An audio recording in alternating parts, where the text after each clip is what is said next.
memuji Allah dalam segala keadaan. Di PHK banyak yang kecewa, padahal dengan di PHK dia jadi kreatif. Dia kursus membuat minum, dia buat ramuan sendiri. Berapa banyak yang akhirnya bersyukur, yang lebih pahit dari berharapnya hati kepada Allah. Allahumma aftah lana hikmataka ya Allah.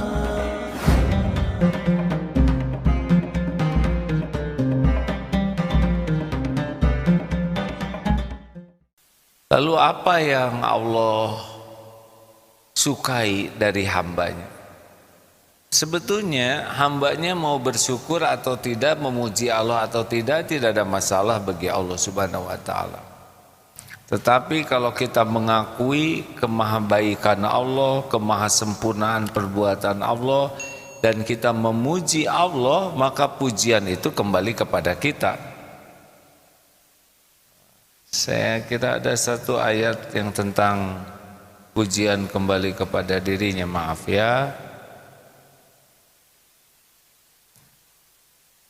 Wa may yashkur, ini. Wa may yashkur fa innama yashkuru li nafsih. Dan barang siapa, wa may yashkur fa innama yashkuru li nafsih. Dan barang siapa yang bersyukur kepada Allah, maka sesungguhnya ia bersyukur untuk dirinya sendiri. Jadi ketika kita memuji Allah, yang paling beruntung itu adalah ya diri sendiri.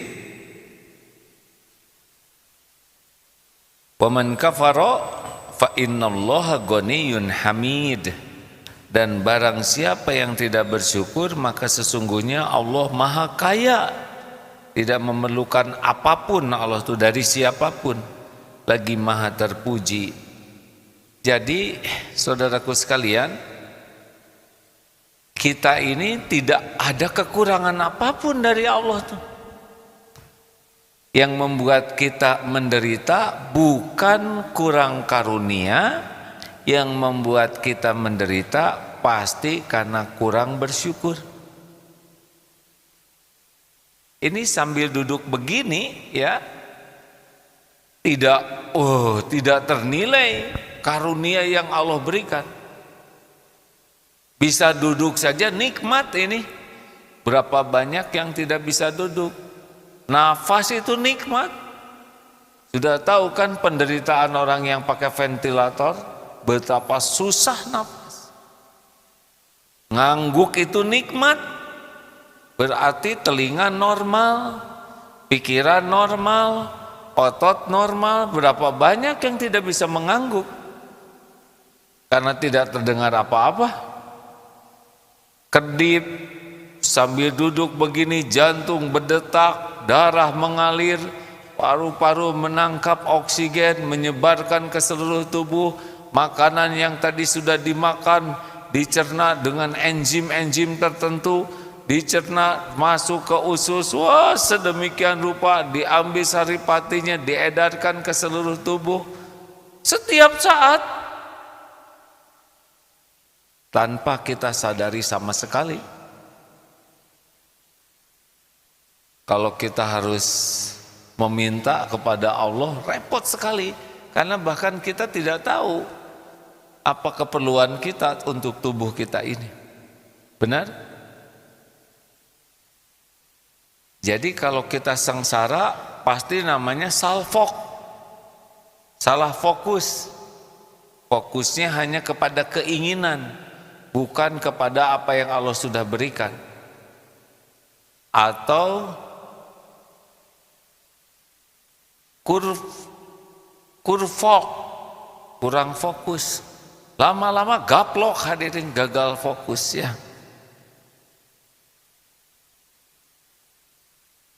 Jadi musibah yang Allah berikan itu pun sebetulnya bagian dari nikmat.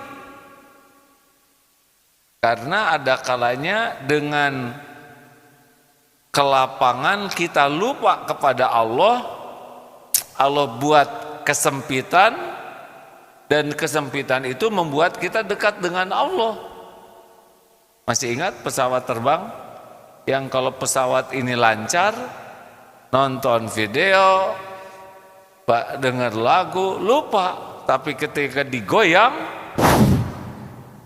turbulence, itu zikir semua.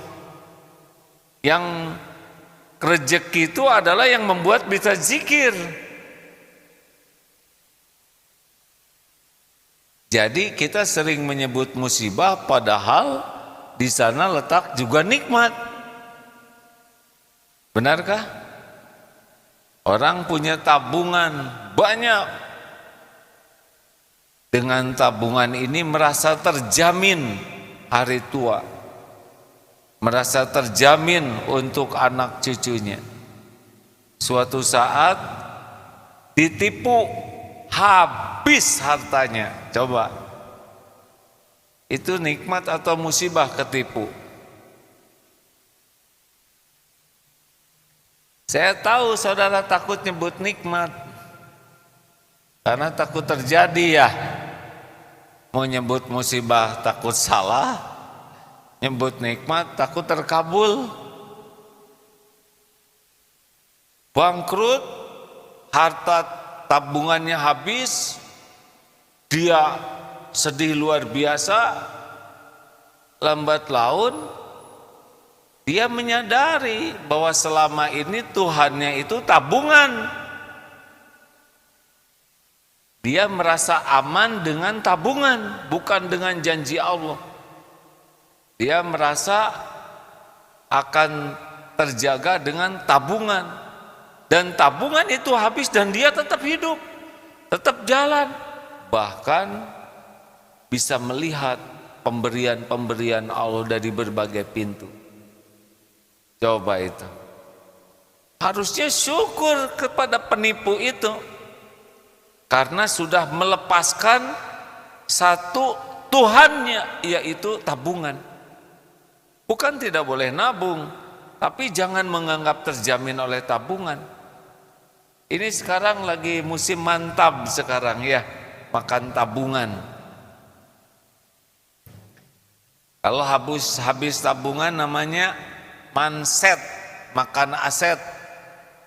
Mulai jual ini, jual itu. Sudah mulai belum? Nggak ada yang dijualnya ya. Sudah habis manset apa? Mantul, makan bekatul. Sudah itu nanti kalau belum waktunya mati, matang.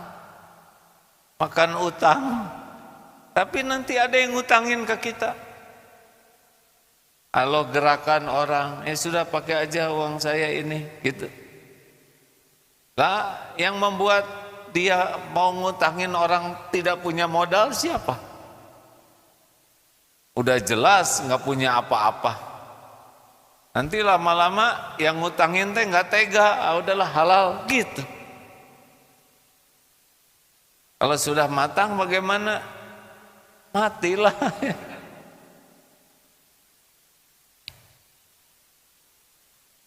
Memuji Allah dalam segala keadaan. Di PHK banyak yang kecewa. Padahal dengan di PHK dia jadi kreatif. Dia kursus membuat minum, dia buat ramuan sendiri. Berapa banyak yang akhirnya bersyukur karena di PHK. Nah, kita sering tidak melihat, kita tergesa-gesa, kalau tidak cocok dengan keinginan kita, musibah saja.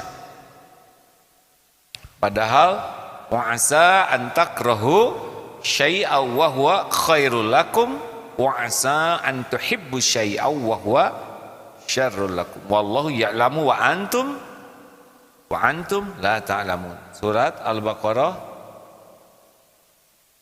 216.